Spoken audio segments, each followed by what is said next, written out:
Hello po ma'am, sana mapansin. Ang ididi ko po is July 2025. Pero ang nahulugan ko lang po is April to November 2024. 1,400 lang ang hulog ko per month. Qualified po kaya ako para makakuha ng benefit sa SSS? At magkano na rin po ang makukuha ko? Thanks po and God bless.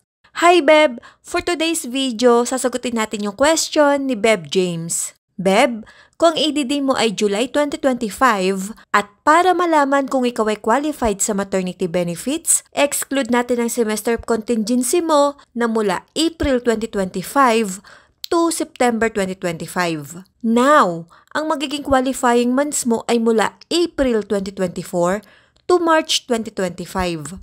Dito po magsiselect ng at least 3 to 6 highest monthly salary credits at syempre dapat may hulog ka sa nasabing qualifying period para makompute ang maternity benefits mo. Hindi na po pwedeng hulugan yung mga late months at considered late payment na po ito. Nabanggit mo na ang nahulugan mo lang po ay April 2024 to November 2024. Beb, pasok naman po ito sa qualifying period mo. Pero gaya nga po na sabi ko kanina, kukuha lang po ng 6 highest monthly salary credits para makompute ang maternity benefits mo. Kung 1,400 ang monthly contribution mo as voluntary member, ang MSC or monthly salary credits per month nito ay 10,000.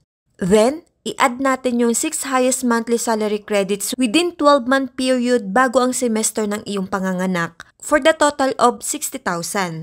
Hindi po ito yung makiklaim mo ha. Next, para makuha ang average daily salary credits or ADSC, i-divide natin ito sa 180 days. So ito po yung ADSC mo. Next, ay assume na normal or cesarean delivery ka. So i-multiply natin ang ADSC mo sa 105 days. Then, ang magiging maternity benefits mo po ay 35,000. So ito po yung makukuha mo sa SSS after mong manganak. Sana'y nasagot ko ang iyong katanungan. Thank you and God bless. Follow for more.